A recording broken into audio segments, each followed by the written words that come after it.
Hi everyone. 31 मार्च आने वाली है और एक और फाइनेंशियल ईयर खत्म हो जाएगा। तो जब भी कोई फाइनेंशियल ईयर खत्म होता है तो मेजरली अपन को दो तरह के काम करने होते हैं। सबसे पहले जो फाइनेंशियल ईयर खत्म हो रहा है उसे प्रॉपरली क्लोज करना होता है और दूसरा जो फाइनेंशियल ईयर आने वाला है उसकी प्रॉपर तैयारी करनी होती है। तो आज की इस वीडियो में हम इन्हीं दोनों कामों को जीएसटी के पर्सपेक्टिव से समझेंगे और समझेंगे कि हम ये दोनों चीजों के अंदर 31 मार्च तक क्या काम कर सकते हैं जिसकी वजह से हमारा एक तो ईयर प्रॉपरली क्लोज हो जाए और आने वाले ईयर के लिए भी हम प्रॉपरली तैयार हों। तो इसके अंदर मैं आपसे सबसे पहले बात करना चाहूंगा कॉम्पोजिशन स्कीम के बारे में।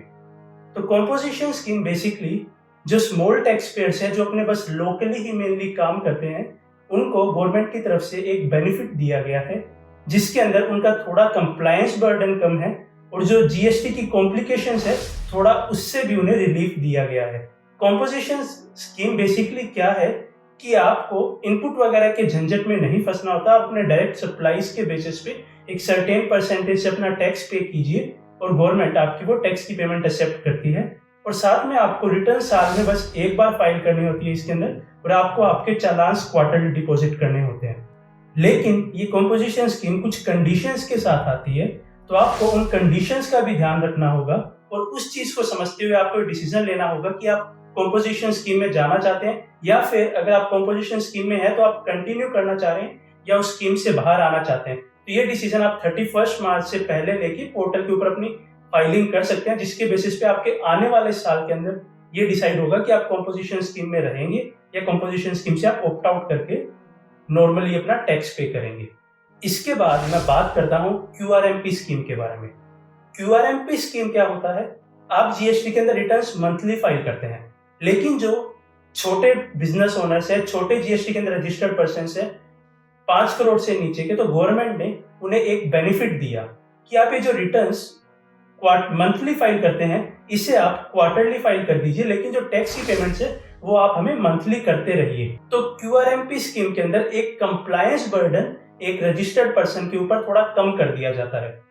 इसकी जो डेट है वो वैसे तो 30 अप्रैल है, जो अप्रैल से नया क्वार्टर शुरू होने वाला है उसके लिए डेट 30 अप्रैल है, लेकिन आपको ये डिसीजन अपना 31 मार्च तक बनाने की कोशिश करनी चाहिए कि आप आने वाले क्वार्टर के अंदर क्यूआरएमपी स्कीम के अंदर जाना चाहते हैं या आप मंथली फाइलिंग ही करना चाहते हैं। इसके बाद अपन बात करते हैं एलयूटी के बारे में। एलयूटी क्या होती है? मान लीजिए जब आप कोई एक्सपोर्ट सप्लाईज करते हैं तो ऐसे केस के अंदर वो जीरो रेटेड सप्लाईज होती है और ऐसे केस के अंदर आप दो रूट्स के थ्रू जा सकते हैं। या तो आप क्या कर सकते हैं, अपनी आउटवर्ड सप्लाईज के ऊपर टैक्स पे कर सकते हैं और जो आपने टैक्स पे किया उसका आप रिफंड क्लेम कर सकते हैं। दूसरा आप क्या कर सकते हैं, अपनी आउटवर्ड सप्लाईज पे कोई टैक्स पे मत कीजिए क्योंकि वो जीरो रेटेड सप्लाईज है और आप एक एलयूटी फाइल कर दीजिए, लेटर ऑफ अंडरटेकिंग फाइल कर दीजिए जिससे आपको आपकी आउटपुट सप्लाईज के ऊपर कोई टैक्स पे नहीं करना होता और आपकी जो इनपुट्स होते हैं उसके ऊपर आप रिफंड क्लेम कर सकते हैं। तो ये जो आपकी एलयूटी फाइल करने की डेट है वो भी आपकी 31 मार्च तक की डेट होती है। अगली मैं बात करता हूं जीटीएस के बारे में, गुड्स ट्रांसपोर्ट एजेंसीज के बारे में। जनरली जीटीएस रिवर्स चार्ज के अंदर होते हैं लेकिन गवर्नमेंट ने जीटीएस को एक ऑप्शन दिया है कि आप जीटीए फॉरवर्ड चार्ज के अंदर भी अपना टैक्स पे कर सकते हैं। तो अगर जो जीटीएस फॉरवर्ड चार्ज के अंदर अपना टैक्स पे करना चाहते हैं वो पोर्टल पे जाके एनेक्जर फाइल कर सकते हैं और इस एनेक्जर को फाइल करने की डेट तो बहुत रिसेंटली 15 मार्च ही है, तो आपको इस डेट के लिए हरी करनी चाहिए। 31 मार्च इसके लिए डेट नहीं है, 15 मार्च तक आपको आपकी फाइलिंग करनी होगी। इसके बाद मैं बात करूं तो अपन बात करते हैं ई इनवॉइसिंग के बारे में। ई इनवॉइसिंग के बारे में अगर आपको ध्यान होगा तो ई इनवॉइसिंग की जो लिमिट है, थ्रेशोल्ड लिमिट है, उसे घटा के उसको कम करके 5 करोड़ तक ला दिया गया था।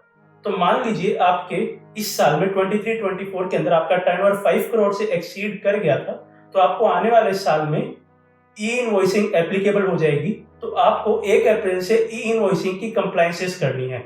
तो आप इंश्योर कीजिए कि अगर आपका टर्नओवर 5 करोड़ से एक्सीड कर गया था प्रीसीडिंग फाइनेंशियल ईयर के अंदर तो आपको ई इनवॉइसिंग के जितने भी पोर्टल पे अपना रजिस्ट्रेशन है या जो भी आपको नेसेसरी स्टेप्स लेने हैं जिसके थ्रू आप ई इनवॉइसिंग की सारी कंप्लायंसेस कर पाए, आप वो इंश्योर करें 31 मार्च से पहले। इसके बाद मेरी बात आती है, थोड़ा अपन मूव करते हैं आईटीसी की तरफ। तो आईटीसी के अंदर दो रूल्स होते हैं, रूल 42 और रूल 43।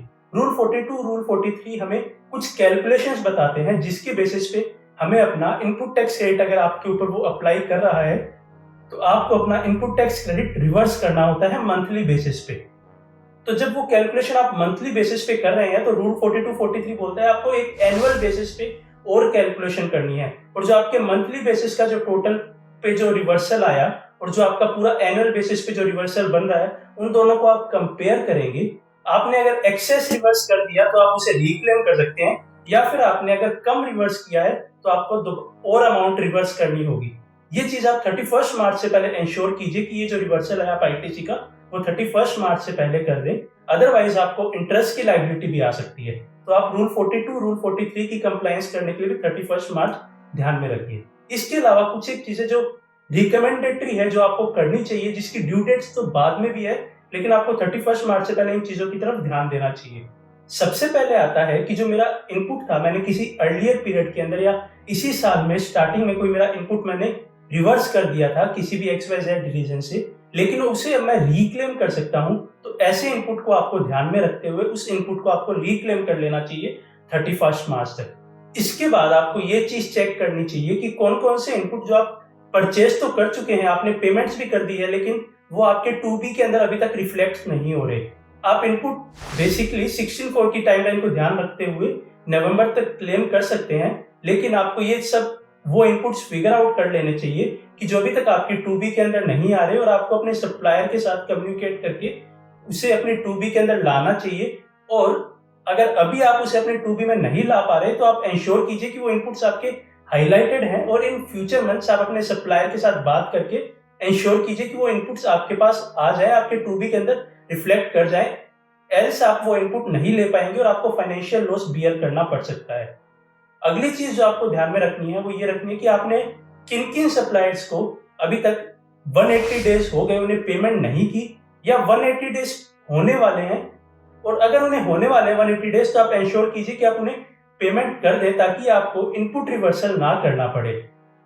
आप ये चीज भी ध्यान रखिए, जो हम ये 180 डेज की बात कर रहे हैं ये प्योरली जीएसटी के पर्सपेक्टिव से बात कर रहे हैं। इसके अंदर हम इनकम टैक्स का जो नया सेक्शन आया है 43BH का MSME वाला उसे कंसीडर नहीं कर रहे, हम प्योरली जीएसटी के पॉइंट ऑफ व्यू से ये बात कर रहे हैं। तो अगर आप इन सब चीजों का ध्यान रखेंगे तो आपको काफी हेल्प होगी जीएसटी की कंप्लायंसेस प्रॉपर्ली करने में, जीएसटी के थ्रू नेविगेट करने के अंदर। So I hope this video helps. Thanks for watching, stay tuned.